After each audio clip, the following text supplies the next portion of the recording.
পৌঁছে গেছি এই ট্যুরের অন্তিম পর্বে। এই অন্তিম পর্বের প্রাপ্তি ঘটবে এমন একটি জায়গায় যেখানে শ্রী রামচন্দ্র রাবণ বধের পর মহাদেবের তপস্যা করেছিলেন, যেখানে পৌঁছেছিলেন পঞ্চপাণ্ডব ভাতৃ হত্যার পাপ থেকে মুক্তি পাওয়ার জন্য, যেখানে চন্দ্রমার ছায়া রোগ থেকে মুক্তি পাওয়ার জন্য মহাদেবের তপস্যা করেছিলেন।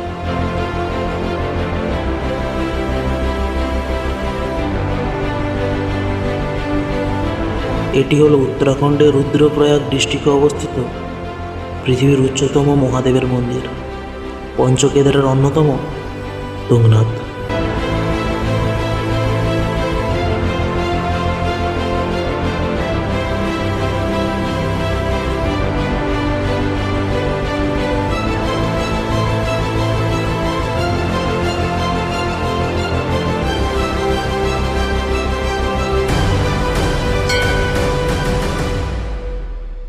তুঙ্গনাথের প্রবেশদ্বার শুরু হয় চোপতা থেকে।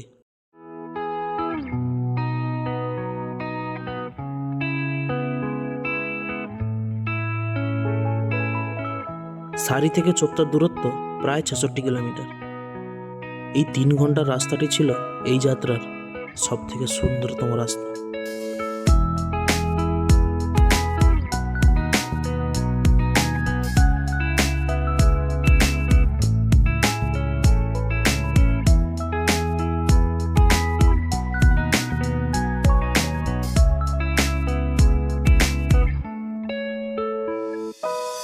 তুঙ্গনাথের দরজা খোলা থাকে এপ্রিল থেকে মে অবধি। যেহেতু আমরা এই সিজনের একদম শুরুতে আপতিত হয়েছি, তাই ভিড়টা চোখে পড়ার মতো।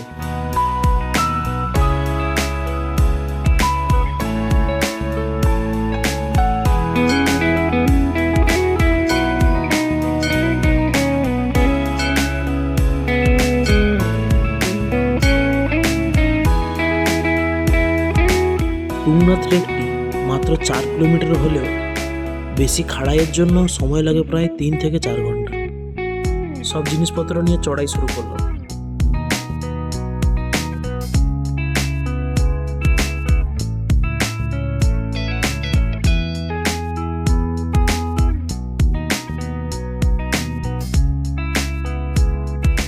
প্ল্যান ছিল অর্ধেক রাস্তা পৌঁছে টেন্ট বানিয়ে রাত্রিটা কাটিয়ে দেবো।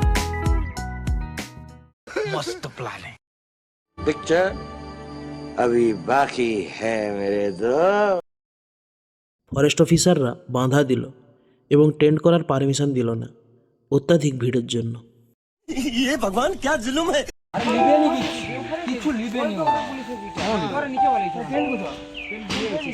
আবার চোপতাতে নেমে এলাম।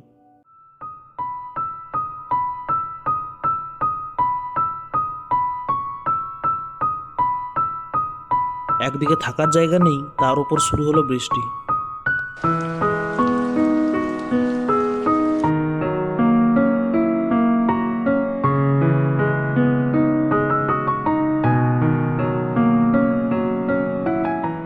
লাস্ট অবধি কোনো রকম একটা হোমস্টে পাওয়া গেল। তুঙ্গনাথ যাবো কাল সকালে।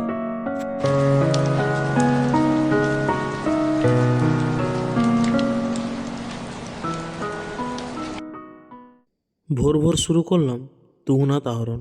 हर हर महादेव। হর হর মহাদেব। পুরো অন্ধকার, ফোনে ফ্ল্যাশি তোমাদের রাস্তা দেখাবে।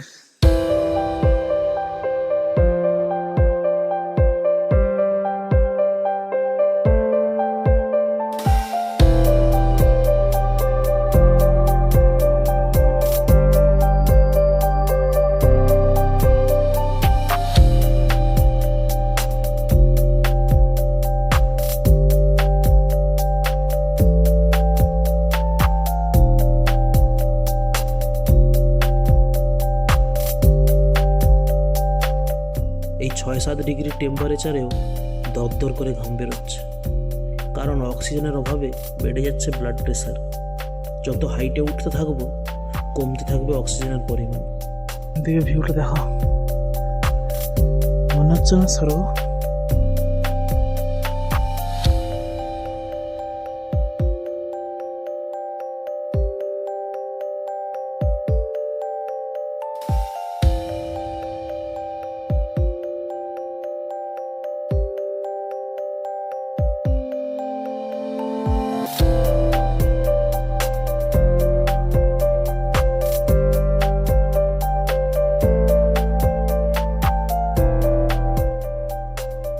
অনেকটা সময় পরে দেখতে পেলাম তুঙ্গনাথ মন্দিরের চূড়োটা। ফুসফুসে না থাকলেও মনের ভিতর অনুভব করলাম অক্সিজেনের উপস্থিতি। মন্দিরের সামনে পৌঁছেও না থেমে চলতে থাকলাম, কারণ ওই দূরে সেই পিক। ওখান অবধি যেতে গেলে চড়তে হবে আরো 1 কিলোমিটার। তার উপর রাস্তা আরো খাড়াই এবং ভেজা।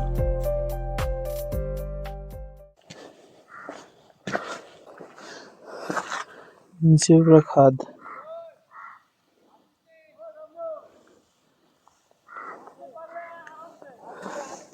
तू चुप रे बाबा, तू चुप रे। हाँ?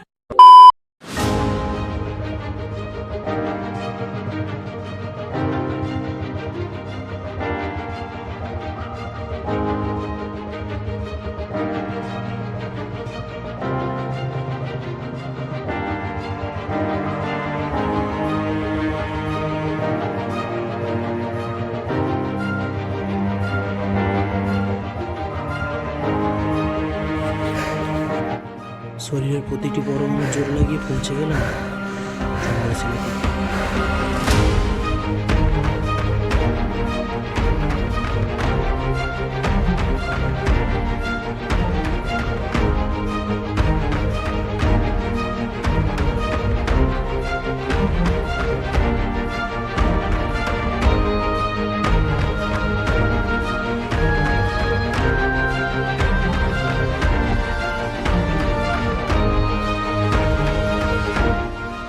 বুঝলাম কেন রামচন্দ্র এই জায়গাটিকেই বেছে নিয়েছিলেন তপস্যা করার জন্য।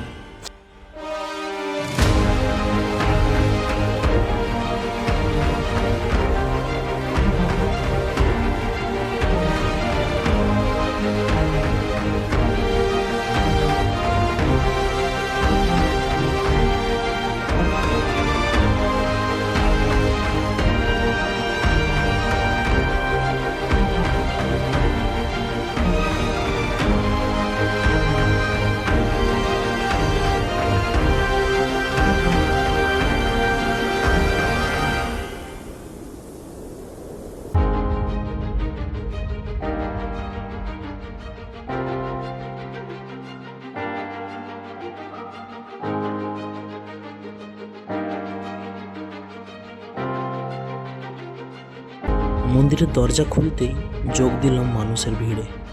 পুজো দিলাম, কিছুটা সময় অর্পণ করলাম মন্দিরের প্রাঙ্গণে।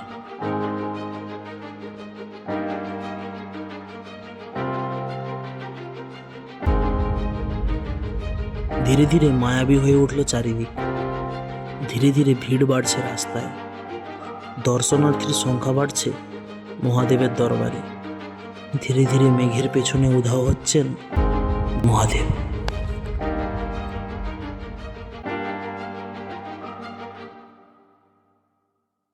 এবারে ট্যুরটা যেন অন্যরকমই ছিল অনেক ঝামেলা, অনেক পরিশ্রম, খুবই বাজে খাওয়া দাওয়ার, কিন্তু এরই মাঝে গুলেছিল অনেক আনন্দ, অ্যাডভেঞ্চার, অ্যাড্রিনালিন রাশ ও মনের শান্তি। এইগুলোর জন্যই তো এত অপেক্ষা, এত শ্রম। ঠিকই শুনেছিলাম, মহাদেবের দর্শন এত সহজে পাওয়া যায় না।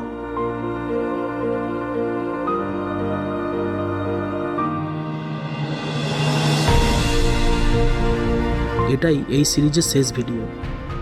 পুরো সিরিজটার দরুন আমাদের সাথে থাকার জন্য অসংখ্য ধন্যবাদ। আমাদের ভালোবাসা পাঠানোর জন্য ভিডিওটি লাইক করুন, না চাইলে অন্তত সাবস্ক্রাইবটা তো করুন। কি আর বলবো, আমরা আবার ফিরে আসবো নতুন জায়গা ও নতুন ভিডিও নিয়ে, তাই আমাদের সঙ্গে জুড়ে থাকুন।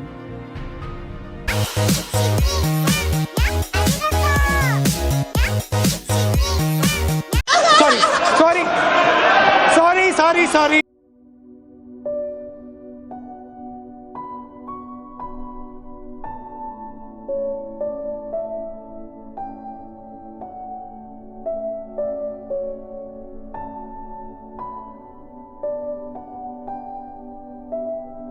নিজের পায়ে দর্শন করুন, এদের পিঠে নয়। গাড়ে দম থাকলে পাহাড় চড়ুন, এদের জোরে নয়।